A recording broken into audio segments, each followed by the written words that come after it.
오늘 말씀은 후회하지 않는 하나님에 대한 말씀인데요. 사람은 누구나 다 후회 속에 살죠. 젊을 때 배우지 못한 것을 후회하는 사람도 있고, 건강을 잃은 것을 후회하는 사람도 있으며, 사랑하는 부모가 잃고 나서야 효도하지 못한 것을 후회하는 사람도 있는 것입니다. 어떤 연예인은 아내가 죽었는데 아내를 너무 사랑해서 지금도 무덤에 가서 비석을 닦고 있는 사람이 있어요. 얼마나 아내를 사랑했으면 저럴까 싶은데 우리는 그걸 보면서 있을 때 잘하자 그런 생각이 드는 거예요. 사람은 이렇게 후회하는데요. 그러면 하나님 어떠실까요? 여러분, 하나님도 후회하실까요? 실제로 성경에 보면 하나님께서 후회하신다라는 표현이 몇 군데가 나와요. 창세기 6장 6절에 보면 여호와께서 땅 위에 사람 지으셨음을 한탄하사 마음에 근심하시고, 여기에서 사람 지으셨음을 한탄했다는 말은 사람 지음을 후회했다는 말이에요. 또한 사무엘상 15장에 보면 하나님께서 사울 왕을 세운 것을 후회한다고 말하거든요. 아니, 하나님께서 만드시고 지으시고 세우셨는데 왜 후회한다고 말하는 걸까요? 하나님이 실수가 많아서, 허점이 많아서 그런 겁니까? 사실은 그렇지가 않죠. 하나님께서 후회하신다고 하는 것은 이건 인간과 같이 감정적으로 후회한다는 게 아니라 하나님 보시기에 의로움에 어긋났다라는 표현을 인간적인 이해를 돕기 위해 표현한 것에 불과하다는 거예요. 즉, 후회한다는 것은 하나님의 성품과는 다른 의미예요. 그 정도로 인간의 제약이 크고 깊음을 인간적인 관점에서 표현했던 것에 불과한 거죠. 실제로 하나님은 후회가 없으세요. 민수기 23장 19절에 보면 이렇게 말하고 있거든요. 하나님은 사람이 아니시니 거짓말을 하지 않으시고 인생이 아니하시니 후회가 없으시도다. 하나님은 후회하는 분이 아니라는 거예요. 오늘 본문 29절도 마찬가지거든요. 로마서 11장 29절에 보면 하나님의 은사와 부르심에는 후회하심이 없느니라. 즉, 하나님께서 인간을 구원하기 위해 부르셨지 않습니까? 그 부르시고 그리고 재능을 주셔서 이 땅을 봉사하도록 하는 그 모든 부르심에는 후회함이 없다는 거예요. 아니, 인간은 후회하지 않습니까? 근데 왜 하나님은 후회하지 않는 걸까요? 그 이유는 총 세 가지로 설명해 볼 수가 있는데, 첫 번째가 바로 끝장사랑이라는 거예요. 여러분, 사랑에는 종류가 있거든요. 총 4종류의 사랑으로 볼 수 있는데, 저 가족끼리 사랑하는 스토로게라는 사랑이 있고, 또 열정적이고 육체적인 에로스의 사랑이 있으며, 또한 형제끼리 서로 사랑하는 필라오, 또한 무조건적이고 희생적인 신의 사랑, 아가페가 있는 거예요. 즉, 하나님의 사랑은 아가페적 사랑, 즉 끝장사랑이죠. 끝장사랑이 뭡니까? 한 번 사랑하면 끝까지 간다는 거예요. 사실 인간의 사랑은 그렇지 않지 않습니까? 인간의 사랑은 한 번 사랑하고 끝까지 가기가 쉽지가 않아요. 요즘은 더더욱 어려워요. 요즘 사랑은 무엇입니까? 요즘 사랑은 직관적 사랑이거든요. 즉, 내가 마음에 들어야, 한눈에 들어야 사귀는 거지 두고 보면서 사랑하진 않아요. 미국에서 아주 재미있는 실험을 했는데 사랑을 내과학적으로 분석을 한 거예요. 보통 우리가 첫눈에 반한다고 하지 않습니까? 실제로 사람이 첫눈에 반하는가 그걸 실험을 했는데 실제로 해보니까 첫눈에 반하는 시간이 무려 10만 분의 15초 순식간에 반해버리는 거예요. 반하고 나서 그리고 그 사람의 매력을 느낄 때에는 대화가 필요한데 4분 정도의 시간이 필요하고, 그리고 사귀고 나서 사랑이 유지하는 시간이 약 3년 정도라는 거예요. 3년 정도가 되고 나면 그 다음부터는 사랑이 식어가면서 시들시들하다가 내가 괜히 이 사람과 사귀었다 라고 후회한다는 거예요. 인간의 사랑은 뭡니까? 유통기한이 있는 그런 사랑이라는 거죠. 하지만 하나님 사랑은 그런 게 아니라는 거예요. 하나님의 사랑은 끝장사랑, 한 번 사랑하면 끝까지 가는 거예요. 예수님도 요한복음 13장 1절에서 이렇게 말씀하셨어요. 이 세상에 있는 자기 사람들을 사랑하시되 끝까지 사랑하시느니라. 한 번 사랑하고 나면 3년 지나면 시들시들해지는 게 아니라 한 번 사랑하기로 하면 끝까지, 죽을 때까지 영원히 사랑한다라는 것을 말했던 거예요. 실제로 우리 예수님은 이 끝장사랑을 부활 이후에 나타내 보이지 않았습니까? 제자들은 예수님을 결코 버리지 않겠다라고 약속을 해놓고서는 로마 군인의 칼에 배신하고 도망가지 않습니까? 그러면 예수님께서 부활하셔서 제자들을 보고 어떻게 나를 배신할 수가 있느냐라고 말할 법도 한데 예수님은 절대 야단치지 않아요. 오히려 먹을 것을 준비하여 제자들을 먹여요. 왜 먹입니까? 한 번 사랑하면 끝까지 사랑함을 보여주는 거예요. 그리고는 묻죠. 너는 나를 사랑하느냐? 왜 3번까지 물어요? 사랑의 본질을 가르쳐 주는 거예요. 예수님의 사랑은 아가페적 사랑, 하나님의 사랑은 한 번 사랑하면 끝까지 포기하지 않고 사랑함을, 내가 너희를 제자로 세운 걸 절대 후회하지 않음을 보여주기에 그렇게 했다라는 거예요. 즉 세상은 널 버려도 나는 너를 버리지 않는다라는 것을 보여주셨다는 거예요. 이게 바로 하나님의 사랑이에요. 로마서 8장 5장 8절은 말하거든요. 우리가 아직 죄인 되었을 때에는 그리스도께서 우리를 위하여 죽으심으로 하나님께서 우리에 대한 자기의 사랑을 확정하셨느니라. 자기 자녀를 사랑하는데 죽기까지 사랑했다라는 것을 드러내는 거예요. 이게 부모의 사랑 아닙니까? 부모는 자식을 사랑할 때 죽기까지 사랑하거든요. 실제로 어떤 아이가 물에 빠졌는데요, 그걸 보고 엄마가 달려가서는 어떻게 하느냐 하면 물속에 들어가서 아이를 이렇게 드는 거예요. 아이를 물속에서 이렇게 드는 거예요. 왜 듭니까? 아이에게 숨을 쉬게 하려고. 나는 지금 막 죽어가도 아이는 숨 쉬게 하겠다. 그게 엄마의 심정이더라고요. 어떤 엄마는 차가 정차되어 있는데 음주 차량이 뒤에서 박았어요. 차가 찌그러졌어요. 근데 다행히 아이는 살아서 엄마 엄마 하고 외치는데 엄마는 차가 찌그러져 가지고 나올 수가 없는 거예요. 그래서 구조대원들이 급히 문을 뜯어 가지고 들어가니까 엄마가 그 구조대원을 보자마자 눈을 감고 죽더라는 거예요. 엄마는 자기가 죽으면서도 아이의 생명을 걱정하는 그런 끝장사랑의 모습을 보여주더라는 겁니다. 하나님의 사랑이 이와 같은 거죠. 한 번 사랑하면 도중에 그만두고 포기하는 게 아니라 끝까지 영원히 사랑하는 거예요. 그렇기 때문에 우리가 인생을 살다가 혹시 실패하고 넘어지고 했다고 해서 하나님이 나를 버리지 아니하시나 그렇게 생각할 필요가 없어요. 왜냐하면 하나님은 한 번 사랑하시면 끝까지 가시기 때문에 우리는 이런 하나님을 믿고 믿음으로 나아가면 되는 거예요.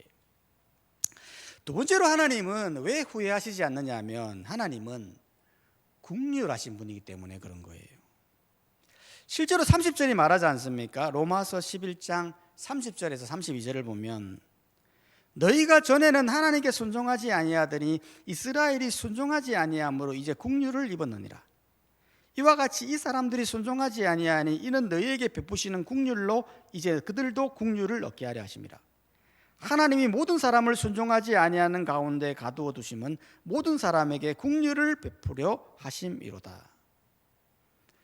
즉 하나님은 긍휼하시기 때문에 후회하지 않는 거죠. 무슨 말이냐면 여러분 우리가 후회할 때 보면 언제 후회합니까? 어떤 실수나 불순종을 할 때 후회하거든요. 예를 들어 어떤 사람을 뽑았는데 괜히 뽑았다고 언제 후회합니까?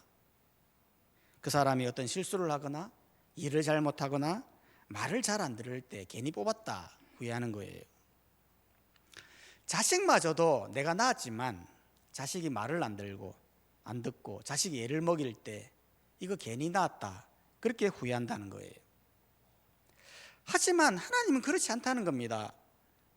하나님은 우리가 말을 듣지 않아도, 우리가 실수해도 하나님은 우리를 괜히 불렀다, 괜히 낳았다 그렇게 표현하지 않는다는 거예요.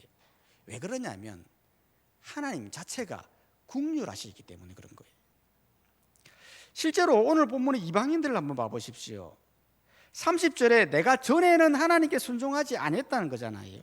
그런데 이제는 이스라엘이 순종하지 아니함으로 이제 긍휼을 입었다는 거예요. 즉 이스라엘의 불순종 때문에 이방인들이 긍휼을 입었다는 겁니다. 인간의 입장에서 보면 불순종은 실패지 않습니까? 그런데 하나님은 이 실패를 오히려 기회로 삼는 거예요. 즉 이스라엘이 하나님을 거부하니까 복음이 이방인에게 가게 되고, 이방인들이 구원받으니까 그 구원이 이스라엘에게 자극이 되어서 다시 이스라엘이 돌아오게 된다는 거예요. 즉 우리가 누군가 실패를 하면 저 사람은 안 되겠다, 사람 고쳐 쓰는 거 아니다 라면서 사람을 쉽게 포기하지만 하나님은 쉽게 포기하지 않는다는 거예요. 오히려 그 포기를 통하여 긍휼로 삼아 새로운 시작점으로 만들어 버린다는 거예요. 이 하나님의 이 긍휼이 얼마나 큰지 몰라요. 만약 하나님께서 긍휼하신 분이 아니라면 우리는 이 자리에 있을 수가 없어요. 우리는 일찌감치 우리의 죄악으로 인해 다 사라질 존재라는 거예요. 그런데 하나님은 긍휼이 풍성하시기 때문에 언젠가는 다시 하나님께로 돌아올 걸 알기 때문에 끝까지 인내하시고 참고 기다린다는 거예요. 실제로 탕자의 비유를 한번 봐보십시오. 작은 아들은 아버지의 재산을 가지고 나가 허랑방탕하게 다 써버리잖아요. 그런데도 아버지는 단 한 번도 그 아들을 후회하지 않았어요. 내가 왜 저놈에게 재산을 주어서 탕진했을까? 한 번도 후회하는 말을 하지 않아요. 그러면서 뭐합니까? 오늘은 올까? 내일은 올까? 아들을 기다리고 있더라는 겁니다. 그러다가 아들이 오니까 벗은발로 벗어나가 달려가 목을 안고 입을 맞추고 잔치를 벌이는 하나님을, 아버지의 모습을 보게 되더라는 겁니다. 왜 그런 겁니까? 긍휼이 있기 때문에 그런 거예요. 긍휼의 마음, 실패에도 품어주는 사랑, 넘어져도 다시 일으켜주는 그 사랑이 풍성하기 때문에 기다리고 인내하고 하시더라는 겁니다. 혹시 여러분들 중에 내가 너무 많이 실패하여 하나님 날 버리지 않으실까? 그렇게 느끼시는 분이 있을까요? 그렇게 생각할 필요가 없어요. 왜냐하면 하나님 말씀하시잖아요. 네가 실패해도 나는 너를 포기하지 않는다. 나는 너를 불쌍히 여기고 긍휼히 여겨서 언젠가는 다시 돌아올 걸 알기 때문에 오기를 기다리고 있는 하나님을 강조하는 거예요. 그렇기 때문에 우리는 하나님이 긍휼의 하나님이라는 걸 기억하면서 그 긍휼의 하나님만 바라보고 그 은혜를 완성하는 우리의 모습이 되어야 한다는 겁니다. 세 번째로 하나님은 왜 후회하지 않느냐 하면 하나님의 지혜와 지식이 풍성하기 때문에 그런 거예요. 33절은 말하지 않습니까? 로마서 11장 33절을 보면 깊도다 하나님의 지혜와 지식의 풍성함이요 그의 판단은 헤아리지 못할 것이며 그의 길은 찾지 못할 것이로다. 즉 하나님의 지혜와 지식이 너무 깊고 풍성하여 후회하지 않는다는 거예요. 실제로 우리가 언제 후회합니까? 지혜와 지식이 짧을 때 후회하지 않습니까? 예를 들면 물건을 하나 살 때도 보면 꼭 사야 하는 물건이 있어서 인터넷에서 5만 원 주고 샀거든요. 그런데 그 똑같은 물건이 테무에서 5천 원에 팔고 있는 거예요. 똑같은 제품이에요. 그러면 후회하지 않습니까? 야, 내가 그거 몰라가지고 내가 10배나 비싸게 주고 샀다. 얼마나 후회하겠습니까? 자녀 교육도 보면요, 어릴 때 아이들은 무조건 공부시켜야 된다. 그러면 나중에 다 잘 될 거다. 그렇게 생각하고 아이를 완전히 쥐잡듯이 아이를 괴롭히지 않습니까? 그렇게 하면 아이가 성적이 좋아질 수 있어요. 그래서 나중에 공부를 잘해가지고 의사가 되기도 하고 변호사가 되기도 하고 해요. 그런데 그 아이가 나중에 크면 어떻게 됩니까? 부모를 안 봐요. 아예 찾아오지를 않아요. 부모를 완전히 원수로 보는 거예요. 그렇게 부모가 뒤늦게 깨달아도 후회해도 소용이 없죠. 투자도 보면 지식이 없다 보니까 누가 좋다 그러면 막 따라가잖아요. 그러다가 어떻게 됩니까? 나중에 잘 안 되면 남 탓하지 않습니까? 지혜와 지식이 그렇다는 거예요. 지혜와 지식이 없으면 반드시 후회한다고요. 하지만 하나님의 지혜와 지식은 어떻습니까? 하나님의 지혜와 지식은 이 세상 어떤 지혜보다 비교할 수도 없고 헤아릴 수도 없는 어마어마한 지혜와 지식이라는 거예요. 요즘 AI 시대에 엄청난 지식이 쏟아지지 않습니까? 요즘은요, 목소리 큰 사람이 이기는 게 아니에요.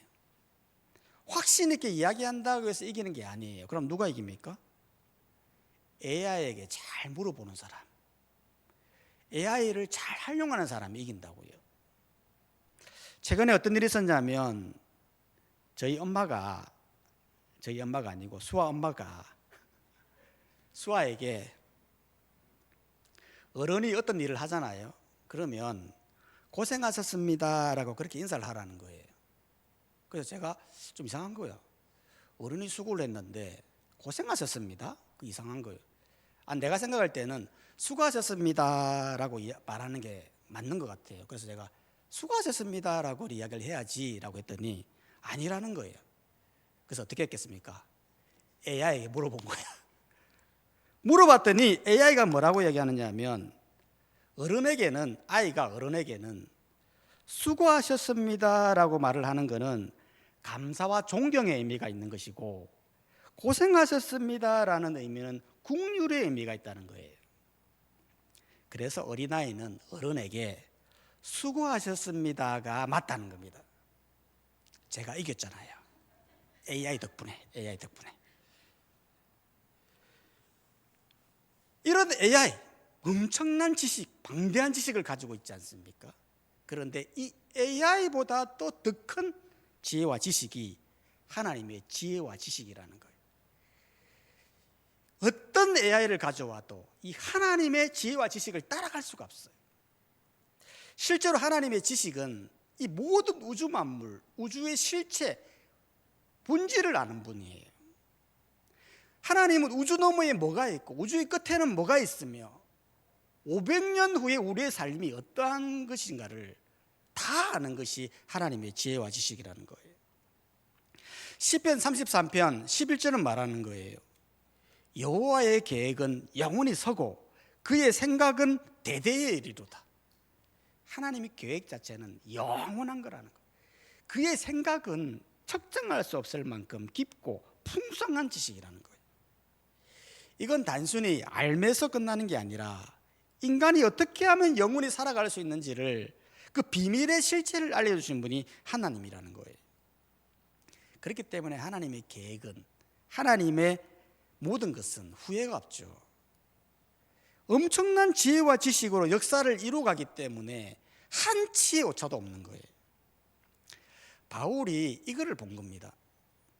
하나님께서 이스라엘을 버리고 이방인들을 택하는 것 같이 보였지만 실제로는 이방인을 통해 이스라엘을 다시 되돌리려고 하는 하나님의 깊고 풍성한 지식을 보면서 하나님이 선택하는 모든 부분은 후회가 없으니 그 후회하지 않는 그 하나님을 따라가야 함을 강조했던 겁니다. 그렇기 때문에 우리는 이 땅에서 어떻게 살아야 될까요? 스스로를 정죄하며 살 필요가 없어요. 하나님은 우리를 후회하지 않는 선택을 했기 때문에 나 스스로 정죄하면서 살 필요가 없는 거죠. 우리가 실패한다 할지라도 하나님은 우리에게 기회를 주시고 부족한다 할지라도 우리를 통해 쓰실 계획을 다 세우고 계신 거예요. 교회도 마찬가지예요. 여러분, 교회는 주님이 오시는 날까지 포기하지 않아야 할 공동체예요. 왜냐하면 하나님이 교회를 포기하지 않는 거예요. 하나님이 교회를 포기하지 않고 영원히 함께 교회를 통해 구원 계획을 이루려고 하시는데 우리가 무슨 자격으로 교회를 포기한단 말입니까? 우리는 주님이 오시는 그날까지, 모든 영혼이 구원받는 그날까지 교회의 사명인 이 복음 전파에 힘쓰며 나아가야 된다는 겁니다. 여러분, 하나님은 우리를 사랑하셨고 지금도 사랑하시고 앞으로도 사랑하십니다. 하나님은 우리를 부르셨고 붙드셨으며 끝까지 책임지십니다. 그러니 흔들리지 말고, 흔들려도 넘어지지 말고, 넘어져도 주저앉지 말고 다시 일어나 걸어가시기를 바랍니다. 여러분, 하나님은 후회하지 않는 분입니다. 왜냐하면 우리를 끝장사랑으로, 우리를 국률하심으로 사랑하기 때문에 우리는 오직 하나님만 경외하며 나아가면 되는 것입니다. 그렇게 하나님만 경외하며 달려가는 성도님들이 다 되시기를 주의 이름으로 축복합니다. 찬송가